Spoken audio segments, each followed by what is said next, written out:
नमस्कार, हमारे बिहार में आपका स्वागत है और आपके साथ मैं हूं करिश्मा। इस वक्त की बड़ी खबर पटना से लखीसराय मामले पर बड़ा एक्शन हुआ है। डीएसपी और थाना प्रभारी का ट्रांसफर होगा। मामला विशेषाधिकार समिति को सौंपा गया है। 15 दिनों में अधिकारी रिपोर्ट देंगे। तो इस वक्त की बड़ी खबर पटना से जहां लखीसराय मामले पर बड़ा एक्शन। बताते चले कि लखीसराय में विधानसभा अध्यक्ष विजय सिन्हा से वसूली के मामले पर एक बड़ा एक्शन लिया गया है। डीएसपी और थाना प्रभारी का ट्रांसफर होगा। मामला विशेषाधिकार समिति को सौंपा गया है। 15 दिनों में अधिकारी इसकी रिपोर्ट देंगे। तो लखीसराय मामले पर बड़ा एक्शन। डीएसपी और थाना प्रभारी का होगा ट्रांसफर। मामला विशेषाधिकार समिति को सौंपा गया है। 15 दिनों में अधिकारी रिपोर्ट देंगे। तो लखीसराय में विधानसभा स्पीकर विजय सिन्हा से वसूली के मामले पर बड़ा एक्शन लिया गया है। डीएसपी और थाना प्रभारी का ट्रांसफर होगा। मामला विशेषाधिकार समिति को सौंपा गया है और 15 दिनों में अधिकारी इसकी रिपोर्ट देंगे। तो डीएसपी और थाना प्रभारी इन दोनों पे गाज गिरी है। बताते चले कि ट्रांसफर होगा। हालांकि लखीसराय मामले पर बड़ा एक्शन लिया गया है। डीएसपी और थाना प्रभारी का ट्रांसफर होगा। तो डीएसपी और थाना प्रभारी पर एक बड़े गाज गिरी है।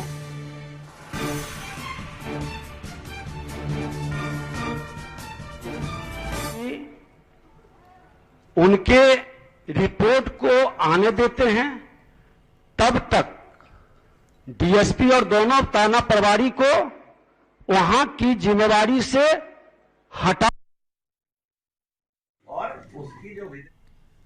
तो पटस खबर जो लखीसराय मामले पर बड़ा एक्शन लिया गया है। डीएसपी और थाना प्रभारी का ट्रांसफर होगा। तो बताते चले कि मामला है विशेषाधिकार समिति को वह सौंपा गया है और 15 दिनों के अंदर अधिकारी इसकी रिपोर्ट देंगे। यानी 15 दिनों में अधिकारी इसकी रिपोर्ट देंगे। तो दरअसल बताते चले कि 10 फरवरी को लखीसराय पहुंचे बिहार विधानसभा अध्यक्ष विजय कुमार सिन्हा के साथ दुर्व्यवहार किया गया था और उस दिन लखीसराय के बढ़ैया में विधानसभा अध्यक्ष ने पुलिस की कार्रवाई पर सवाल खड़ा करते हुए थाना अध्यक्ष को जमकर फटकार लगाई थी। आपको बता दें कि सरस्वती पूजा के दौरान वीरपुर थाना क्षेत्र में विभिन्न जगहों पर बिना परमिशन के सांस्कृतिक कार्यक्रम का आयोजन किया गया था और इस दौरान कोरोना गाइडलाइंस की जमकर धज्जियां उड़ाई गई थी। वहीं कार्यक्रम के दौरान हथियार और जमकर अश्लीलता परोसी गई थी, जिसके बाद वीरपुर थाना पुलिस ने एफआईआर दर्ज कर एक आरोपी को गिरफ्तार कर जेल भेज दिया। और इसी को लेकर विधानसभा अध्यक्ष ने सवाल खड़े करते हुए कहा था कि जिसने कार्यक्रम का आयोजन किया, जिसने हथियार का प्रयोग किया, उस पर एफआईआर दर्ज क्यों नहीं किया गया और बिना परमिशन रात भर अश्लीलता कैसे परोसी गई। विधानसभा अध्यक्ष ने आरोप लगाया था कि पुलिस राजनीति से प्रेरित होकर कार्रवाई कर रही है और इस मामले पर बड़ा एक्शन लिया गया। डीएसपी और थाना प्रभारी का ट्रांसफर होगा। तो बताते चले कि डीएसपी और थाना प्रभारी का ट्रांसफर होगा और साथ ही यह मामला विशेषाधिकार समिति को सौंपा गया है और 15 दिनों में अधिकारी इसके रिपोर्ट देंगे। तो 10 फरवरी को लखीसराय पहुंचे थे विधानसभा अध्यक्ष विजय सिन्हा और उनके साथ दुर्व्यवहार किए गए उस मामले पर बड़ा एक्शन लिया गया है। डीएसपी और थाना प्रभारी का ट्रांसफर होगा। यह मामला है विशेषाधिकार समिति को सौंपा गया है। वहीं 15 दिनों में अधिकारी इसकी रिपोर्ट देंगे। पूरी जांच कर इसकी रिपोर्ट देंगे। तो मामला विशेषाधिकार समिति को सौंपा गया है। तो डीएसपी और थाना प्रभारी का ट्रांसफर होगा। तो 10 फरवरी को लखीसराय पहुंचे बिहार विधानसभा अध्यक्ष विजय सिन्हा पहुंचे थे लखीसराय और उनके साथ दुर्व्यवहार किया गया और इस मामले पर एक बड़ा एक्शन लिया गया है।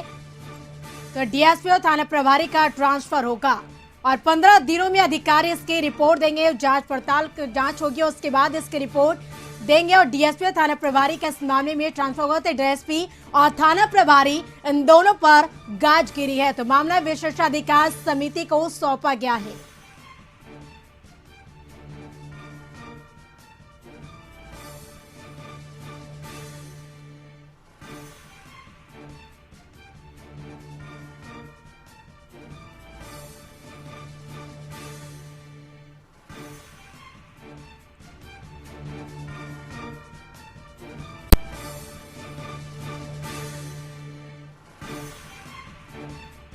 बताते चले कि दरअसल 10 फरवरी को लखीसराय पहुंचे थे बिहार विधानसभा अध्यक्ष विजय कुमार सिन्हा और उनके साथ हुए दुर्व्यवहार मामले पर एक बड़ा एक्शन लिया गया है। डीएसपी और थाना प्रभारी को यानी थाना प्रभारी का ट्रांसफर होगा और मामला विशेषाधिकार समिति को सौंपा गया है।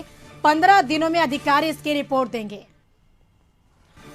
और ज्यादा जानकारी के साथ लाइव चैट पे हमारे ब्यूरो चीफ अशोक मिश्रा जुड़ चुके हैं। अशोक जी, जिस तरह से 10 फरवरी को यह मामला था जो लखीसराय पहुंचे थे विधानसभा अध्यक्ष विजय कुमार सिन्हा और उनके साथ जो दुर्व्यवहार का यह मामला उठा था और ऐसे में एक बड़ा एक्शन लिया गया है। डीएसपी और थाना प्रभारी का अब ट्रांसफर होगा, तो एक बड़ी गाज गिरी है डीएसपी और थाना प्रभारी पर। बिल्कुल, देखिए करिश्मा, इसलिए ये फैसला लिया गया है चूंकि ये बिहार विधानसभा के अध्यक्ष के अवमानना का मामला है और इस मामले को लेकर के 2 विधायक बीजेपी के संजय सरावगी और ललन कुमार ने विशेषाधिकार हनन का मामला उठाया था। उसके बाद विधानसभा अध्यक्ष ने विशेषाधिकार समिति की बैठक बुलाई थी और फिर डीजीपी और चीफ सेक्रेटरी को तलब किया गया था। उसमें दोनों अधिकारियों ने इस मामले की जाँच 15 दिनों के अंदर करने की बात कही थी, लेकिन आज जब सदन में इस मामले को लेकर के हंगामा हुआ तो फिर विधानसभा अध्यक्ष ने कार्य मंत्रणा समिति की बैठक बुलाई और इस बैठक में यह तय हुआ कि चूंकि इसकी जांच 15 दिनों में होनी है, जैसा कि अधिकारियों ने कहा, तो वैसी परिस्थिति में इस जांच के दौरान वहां के थाना प्रभारी और वहां के डीएसपी को कार्य से मुक्त रखा जाए, यानी कि वो वहां पे काम नहीं करेंगे। वैसी परिस्थिति में यह ऐसी संभावना जताई जा रही है कि उनको उस थाने से अलग रखा जाएगा, उनको अपने कार्यालय से अलग रखा जाएगा, यानी कि उनका स्थानांतरण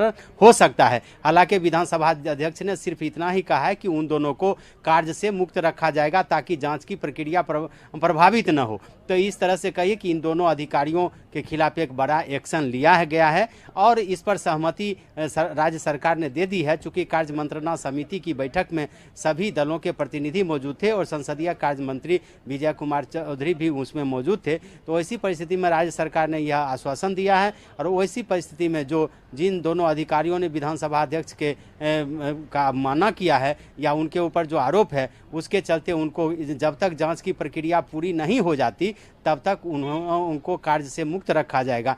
तो वैसी परिस्थिति में कह सकते हैं कि एक बहुत बड़ा फैसला लिया गया है और इससे यह साफ संदेश दिया गया है अधिकारियों को भी कि वो माननीय सदस्यों का जो प्रोटोकॉल के तहत उनका जो इज्जत है उसको वो करें, प्रोटोकॉल का पालन करें। और ये कार्य मंत्रणा समिति की बैठक में यह भी निर्णय लिया गया कि हरिभूषण ठाकुर बचौल का जो बयान आया था उस बयान पर भी मंत्रणा समिति में यह फैसला लिया गया कि संविधान सबसे ऊपर है और संविधान का पालन करना सभी सदस्यों का, सभी लोगों का कर्तव्य बनता है। इस तरह से कह सकते हैं कि विधानसभा अध्यक्ष के मामले में जो विवाद था उस विवाद पर सरकार ने फिलहाल एक तरह से कहिए कि पानी डाल दिया है, एक तरह से उस मामले को शांत कराने की कोशिश की गई है। अब देखना यह है कि जो कमेटी है, जो अधिकारियों की जो कमेटी है वो जांच रिपोर्ट क्या देती है और विशेषाधिकार समिति के समक्ष भी यह मामला है, तो विशेषाधिकार समिति क्या फैसला लेती है। लेकिन फिलहाल कह सकते हैं कि इन अधिकारियों को एक तरह से कार्य मुक्त करके राज्य सरकार ने यह संकेत दे दिया है कि वो विधानसभा अध्यक्ष के फैसले से सहमत है। जी चलिए, बिल्कुल अशोक जी, आप नजर बना रखिए, पल पल के अपडेट हम आपसे लेते रहेंगे।